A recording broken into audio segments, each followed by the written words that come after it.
আসসালামু আলাইকুম দর্শক, তোরাস মিনি কিচেনে আপনাদের সবাইকে স্বাগতম। আজকে আমি কচুরমুখী ভর্তার রেসিপিটি আপনাদের মাঝে শেয়ার করব। আমি কচুরমুখীগুলো সুন্দরভাবে পরিষ্কার করে নিয়েছি, নিয়ে একটা পাত্রের পানি দিয়ে দিয়েছি।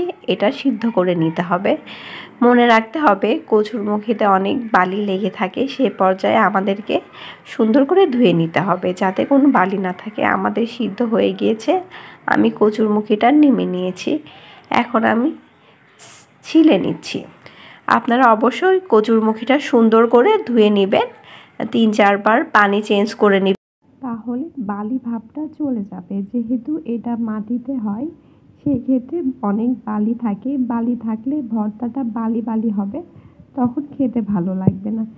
এখন আমি সিদ্ধ করা কচুরমুখীতে পানিটা চেঞ্জ করে নিয়েছি। যেহেতু এটা অনেক গরম ছিল সেই ক্ষেত্রে আমি পানিটা চেঞ্জ করে নিয়ে এখন সব কচুরমুখীগুলো ছিলে নিচ্ছি। আপনারা 5 মিনিটেই এই ভর্তাটি করতে পারবেন। খুব অল্প সময়ের মধ্যে এত সুস্বাদু ভর্তা তৈরি করা যায়।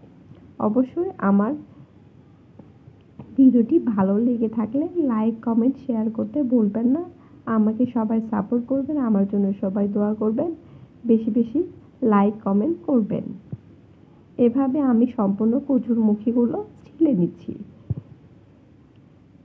আমি সব কচুরমুখী আস্তে আস্তে ছিলে নিচ্ছি। এখানে আমি 2টা পেঁয়াজ কেটে নিয়েছি এবং শুকনা মরিচ পরিমাণ মতো। আপনি যদি ঝাল বেশি খান সেক্ষেত্রে ঝালের পরিমাণটা একটু বেশি দিতে হবে।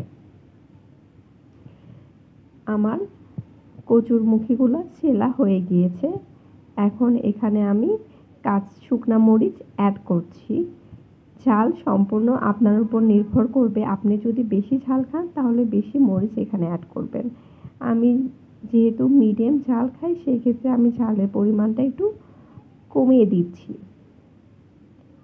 এখন মরিচগুলা সুন্দর করে মথে নিতে হবে। সুন্দর করে মেখে নেওয়ার পর এখানে সরিষার তেল অ্যাড করতে হবে। অ্যাড করে সম্পূর্ণ উপকরণগুলি সুন্দর করে মিক্সড করতে হবে যাতে সুন্দর করে মরিচগুলা গুঁড়া হয়ে যায়। এই পর্যায়ে আমি সামান্য লবণ অ্যাড করছি। লবণ আপনারা টেস্ট অনুযায়ী অ্যাড করে নেবেন। তারপর কচুরমুখীগুলো আমি ভেঙে নিচ্ছি এবং ভর্তা করে নিচ্ছি। দেখতে পাচ্ছেন আমি সব কচুরমুখীগুলো মিক্সড করে নিচ্ছি। নিয়ে শুকনা মরিচ এবং পেঁয়াজ সব উপকরণগুলো সুন্দর করে মিক্সড করছি যাতে উপকরণগুলো সুন্দর করে ভর্তার মধ্যে প্রবেশ করে। অবশ্যই আপনারা এভাবে ভর্তাটি ট্রাই করবেন। খুব অল্প সময়ের মধ্যে এই ভর্তাটি করে নিতে পারবেন। আপনারা চাইলে এখানে ধনিয়া পাতা অ্যাড করতে পারেন, সেক্ষেত্রে ভর্তার ফ্লেভারটা অনেক সুন্দর হবে। এইভাবে আপনারা সুন্দর করে ভর্তাটি করে নেবেন। আমি এখানে সামান্য পরিমাণ একটু তেল অ্যাড করে দিয়েছি। পরে দেখতে পাচ্ছেন আমার ভর্তাটা কত সুন্দর হয়েছে, খেতেও হয়েছে পারফেক্ট। আপনারা অবশ্যই বাসায় অবশ্যই এই রেসিপিটি ট্রাই করবেন। গরম ভাতের সাথে খেতে একদম হবে পারফেক্ট।